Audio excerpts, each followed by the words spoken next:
The Reform leader said, what did he say about JLR? He said JLR deserves to go bust. Shame on him. Labour is striking deals in the national interest. Yesterday, we learned that unemployment is up 10% since the election.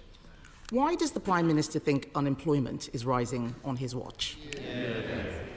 Prime Minister. Mr. Speaker, can I pay tribute to Roy Stone as well and the service that was given us in various capacities. Can I thank her for her words about the attacks on me and my family and the kind messages from many others in the last few days. She did actually message me pretty well straight away, and I really do appreciate that. And she's absolutely right that this is an attack on all of us, on democracy and the values that we stand for. Mr. Speaker, she comes here every week to talk the country down. We've got 200,000 new jobs, record investment, 4 interest rates cut.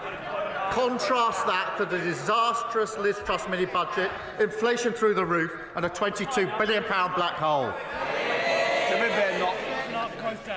I'm not sure the Prime Minister even knew that unemployment was up, but there's no point him blaming everyone else. The fact is, Conservatives reduced the deficit every year until the pandemic, more than doubled the personal allowance. We left 4 million extra jobs, tackled the post-pandemic inflation spike, and left the fastest-growing economy in the G7. Let's talk about what is happening today. Let's look at Beals, a 180-year-old department store in Dorset. They survived 2 world wars and the winter of discontent, but they couldn't survive this Labour government. Beals is having, and I quote, Mr. Speaker, a Rachel Reeves closing down sale. What does the Prime Minister have to say to all the people who have lost their jobs? Mr. Speaker, nobody wants to see job losses, but she must be the only person left in the country who thinks the economy was booming after the last government. We've created new jobs, record investment, trade deals that they tried. The India deal, I think they tried for 8 years and failed. We did that deal. They talked about a US deal. We did that deal. We tend to get a stronger relationship with the EU. The former trade minister must be the only former trade minister who's against all trade deals which boost our economy. She says she's against the India deal, even though it's got the same provisions she put on the table. She's against the US deal, even though it saves thousands of jobs in car manufacturing. And, Mr. Speaker, most absurdly, she says she's going to rip up the EU deal when she hasn't even seen what's on the page. They're reduced to a brain rot. A once great political party is sliding into brain-dead oblivion. Mr. Speaker, I'm very happy to welcome his tiny tariff deal, but the fact is, it has put us in a worse position than we were in March. He should not over-egg the pudding. Let's talk about how things are getting worse now. In every month of this year, household names like Sainsbury's, Tesco, Asda and Santander have cut staff. The ONS estimates that there are 100,000 fewer jobs than a year ago. And this was before his jobs tax, which will make things worse. Can the Prime Minister promise the House that by this time next year, unemployment will be lower than it is today? Prime Minister. Mr. Speaker, I think she just said a tiny tariff deal. Can I suggest that she gets the train to Solihull, yes, exactly. 2 hours, goes to speak to the workforce at JLR, their families, their communities, to tell them she would rip up the deal that protects their jobs. And when she's done that, she might travel across to Scunthorpe and tell the steelworkers there she's going to rip up the deal that saves their jobs.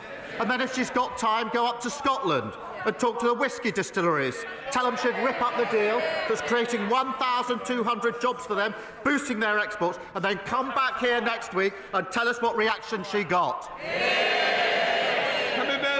So I didn't hear a promise to get unemployment down, and that's because he knows things are going to get worse. And this goes wider than businesses. Last week, I met staff and patients at Parl Hospice. They do fantastic work, but they need to find an additional £250,000 to pay the jobs tax. How does he suggest Parl Hospice, a charity which relies on donations, pays for his tax hike. Prime Minister. Mr. Speaker, we have provided £100 million boosting for the sector, and children and young person hospitals received £26 million funding this year. But, Mr. Speaker, she turns up every week to carp from the sidelines. But what she doesn't do, she moans about what we had to do in the budget to stabilise the economy. But she hasn't got the courage to stand there and say that she would reverse the next decisions that we take. And I know why. It's because she doesn't want to say she's against the £26 billion investment in our NHS. She doesn't want to say she's against the £1.2 billion more for our police. She doesn't want to say she's against the £3.2 billion more for our schools. All the time she doesn't have the courage of her convictions. It shows that her criticism is totally confected. Mr. Speaker, I can't believe the Prime Minister is still using this figure. We had this very conversation at the dispatch box. He knows it is just capital spending. It's either he's not paying attention or he is saying things to disguise what is going on. That money will not pay for the jobs tax. He knows that, and the hospices know it too. And the other people who know that things are getting worse are the 5 leading business groups in the UK. They say that his so-called employment rights bill will be deeply damaging to growth. Yes. Does the Prime Minister accept that they are right, or does he believe that he knows better than business? Prime Minister. Mr. Speaker, it's the same old Tories. Every time better rights for workers are on the table, they vote against them. Respect and dignity and protection at work are good for workers, good for the economy and good for growth. Kemi Badenoch. Mr. Speaker, the Prime Minister needs to listen to business. You cannot have employment rights without employment. Labour always forgets that it is not government that creates growth, it is business that creates growth. And businesses are closing, and they are blaming him and his Chancellor. There are 100,000 fewer jobs, Mr. Speaker. Hospices, charities, nurseries, they are facing bills from the jobs tax that they cannot afford. Even the unions say workers are being thrown on the scrap heap. And all of this before his unemployment bill makes hiring even more expensive. When will he admit that Labour isn't working? Mr. Speaker, she says we should listen to She should listen to business. I will have the last... Prime Minister. Mr. Speaker, she should listen to business. They're in favour of our trade deals. The India deal, fantastic deal. Tariffs on cars cut to 10%. Whiskey and gin, tariffs halved. £4.8 billion into our economy. What does she say she'd do with the India deal? She wants to rip it up. The US deal that saves thousands upon thousands of jobs. What does she want to do? She wants to rip it up. The EU deal, good for our economy. She's not going to even wait to see what it says. She absurdly says she's going to rip it up. It is so unserious. She even was reduced last week to calling the Indian government, accusing them of fake news. No wonder she did so badly as a Trade Secretary. Mr. Speaker, the project for them is over. They're sliding into oblivion. They're a dead party walking. Well, can I pay tribute to her for her work with JLR, standing up for the jobs in her constituency? The deal that we've agreed saves thousands of jobs in our car industry, securing the livelihoods of countless families. And, Mr. Speaker, I've been up to JLR on a number of occasions, including last week. I know firsthand what it means for their workforce, for their families and for their communities. And the Leader of the Opposition says she would go and tell them she's going to rip it up. She should go up there. She says she's going to get against it. The Reform Leader said, what did he say about JLR? He said JLR deserves to go bust. Shame on him. Labour are striking deals in the national interest. Nigel Farage. Thank you, Mr. Speaker. We at Reform, a party that is alive and kicking, very much enjoyed your speech on Monday. You seem to be learning a very great deal from us. But can I encourage you, please, to go further as a matter of national security?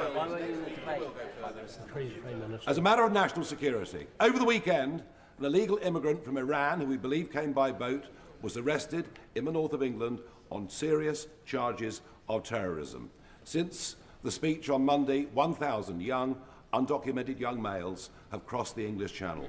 Does the Prime Minister agree? Now is the time to declare the situation in the English Channel as a national security emergency. It wasn't my speech, it was the Prime Minister's. Mr. Speaker, the situation is serious. The last government lost control of the borders. We are taking powers. The Borders Bill, precisely to his point, the Borders Bill is the first bill to give terrorism-like powers to law enforcement, precisely so that we can get in before the crimes are committed, before people get to this country. That's right. This is the most far-reaching provision ever for law enforcement to defend and secure our borders. And that's why it is extraordinary that he, of all people, voted against it. And sooner or later he's going to have to explain it.